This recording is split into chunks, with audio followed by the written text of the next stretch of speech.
Movie, don't try and hide it. We know damn well what you're doing. Yeah, so this movie was originally called Possum Trot, but here's what I'm thinking, guys. Last year, our movie Sound of Freedom was a massive hit out of nowhere. So, what if instead of Possum Trot, we call it Sound of Hope? The Story of Possum Trot. Because people might think it's like similar to Sound of Freedom, which they really liked, right? Right? You're not being cute, movie. That's not how this works. And we know damn well what you're doing.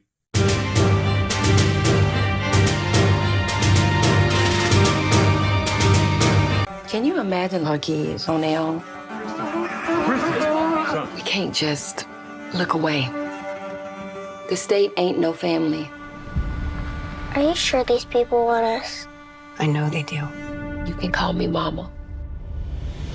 Sound of Hope, The Story of Possum Trot is the newest film from Angel Studios and has an executive producer credit from Letitia Wright. And in this movie, we follow Donna and Reverend W.C. Martin, who helped 22 families from a rural black church in the small East Texas town of Possum Trot adopt 77 of the most difficult to place kids in the foster system and kickstart a movement in the process. So unlike last year's Sound of Freedom, which came straight the fuck out of nowhere and somehow became a massive hit, I was actually aware of this movie's existence, and it didn't catch me off guard or anything. And just to get this out of the way, I went and saw an early screening of this movie, and I am so glad for this early screening for a number of reasons. The first being that this movie is being released on the 4th of July, and I already have like 3 other movies I have to go see that week, and another reason being that if this turns out to be a hit like Sound of Freedom, I didn't know if it would get a controversy or not. I know that might be a controversial thing to say, but Sound of Freedom did get blown the fuck out of proportion for no reason, for a number of different reasons. Some good, some bad, some fucking insane. It was all over the goddamn place. And going into this movie, I can't say that I was really looking forward to it, especially because of some of the subject matter, but I thought the trailer legit looked really good, and I was just all around excited to see this movie 2 weeks early. It doesn't matter the movie I'm seeing, I'll just be glad if I got to see it early no matter what. Now I'm gonna say something that might be a little controversial to say. Okay, there's gonna be a lot of things in this video that are probably gonna get me some flack, but it is almost impossible not to compare this movie to Sound of Freedom for a number of different reasons. Now don't get me wrong, both movies deal with very different subject matters, but you've got a movie about rescuing kids from a horrible situation, there are scenes that are very hard to watch, and even down to little things like the runtime and the release date, they're all very similar in a way. And I know I already said this, but the original title for this movie was just Possum Trot, and I'm guessing they switched it to Sound of Hope just so it sounds similar to Sound of Freedom because that was such a massive hit for them. But I think the one thing that everyone can agree on is that Sound of Hope is a much easier movie to watch than Sound of Freedom. Sound of Freedom was a very bleak and disturbing movie from beginning to end, and never once was there a sense of joy, and that's because it wasn't that type of movie. It knew what it was, and it stuck with it to get its message across. But in Sound of Hope, there is definitely more of a sense of joy in that it's about bringing a community together for a great cause, and you very much want to see them succeed in their goal in trying to find homes for all these kids. The movie does have a very good mix, where it can be both heartwarming and heartbreaking at the exact same time. You see what these kids have to go through, the trauma they've been inflicted with, and it's very hard to watch, and I wouldn't be surprised if it brought some people to tears. But I will say that unlike Sound of Freedom, where they kept depicting the sex traffickers as the awful scumbags that they were constantly to get their message across, Sound of Hope depicts the kids being in terrible households like once or twice, and it's very brief. And to be honest, you really only needed to do it like twice to get your point across. But then the movie can be very heartwarming when you see these kids get the love and compassion that they deserve, and they're welcomed into a new family. It's a great story about how the kindness of a small town can go a long way, and it was a very touching movie. For about the first half of it. I'll just say this to get it out of the way because it's going to affect the rest of the review. This movie is way too long. It's like 2 hours and 15 minutes with credits, and it did not need to be that long whatsoever. Like an hour and 50 minutes and you should have been fine. And just like Sound of Freedom, it's one that is very flawed. One thing that I was not a fan of was the direction it went. I thought I was going to get into them adopting all these kids and them trying to cope with them and what they went through. And while they do that, they only focus heavily on one of these kids, that being a girl named Terry. They focus so much on this character that not only do you forget that this couple adopted like 5 other kids, but you also forget that they had their own kids that they gave birth to, and they don't focus on those other kids really. There's one scene early on, you see this in the trailer, where the couple is trying to give one of the kids a bath, but then he flips his shit when they turn the water on. And we never find out why that happened or why he reacted like that. And of course we know this kid was abused in some way, but what exactly did water have to do with it? Because we never see what this kid's mother is like, besides she got in bad with some people. Now when it comes to the character of Terry, I know it's supposed to show why she's one of the hardest to place kids in the foster system, but I'm sorry, she is one of the most unlikable little shits in a movie that I've seen in a while.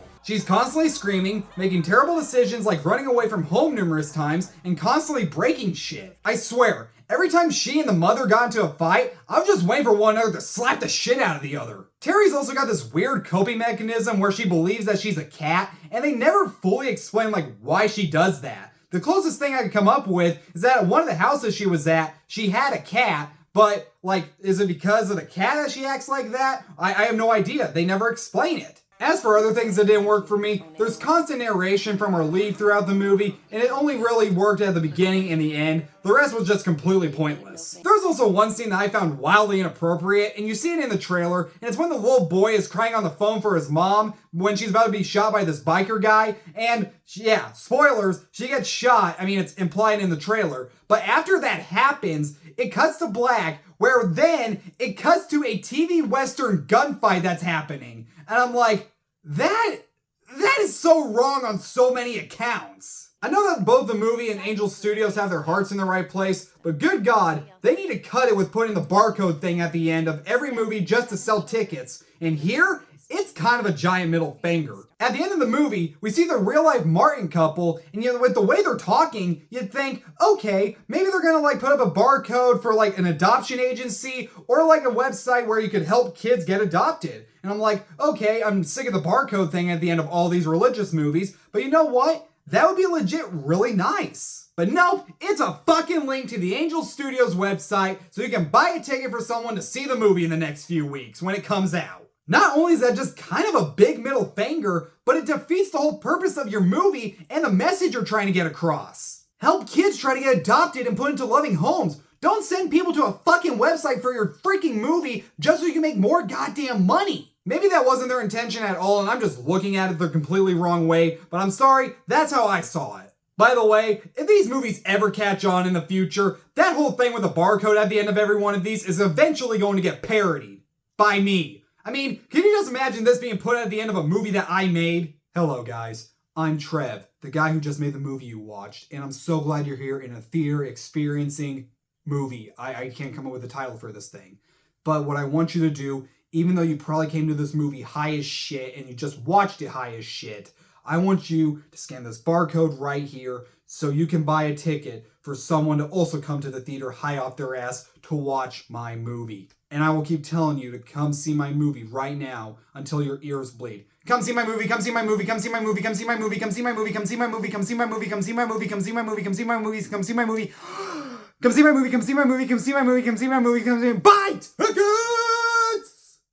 See my movie! Oh, and you can come see my movie just called Movie, free week for everybody! Because I know you're all high as shit watching it. Now, do I see this getting a major controversy like Sound of Freedom did?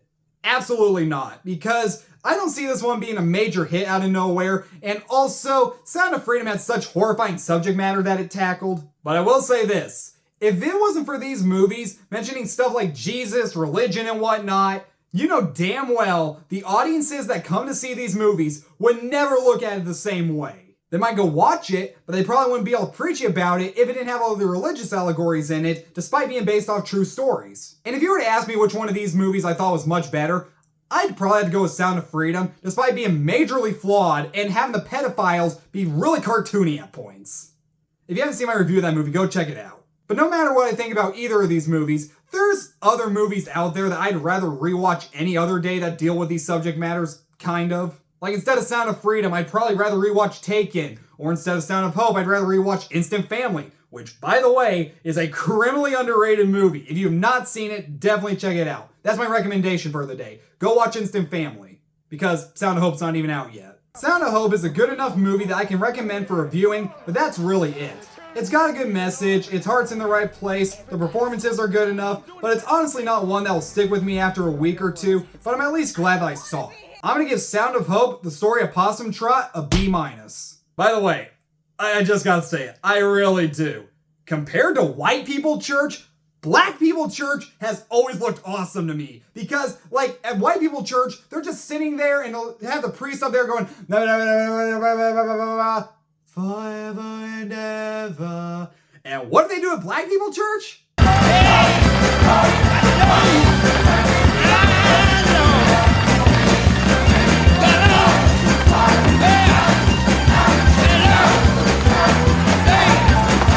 To black people church as a kid, I would have been getting my ass whooped after every sermon because I would have just been having too much fun with everyone else. I would have just been all like, yeah, I might not be that religious, but holy shit, praise Jesus, everyone's having fun, this is awesome, I love this. Yeah, get me flagged down in the comments below for something I said in this video, I don't care. Thanks so much for watching, you guys. Subscribe to my channel, like this video, turn on the notification bell, and I'll be back later with more reviews. See you then.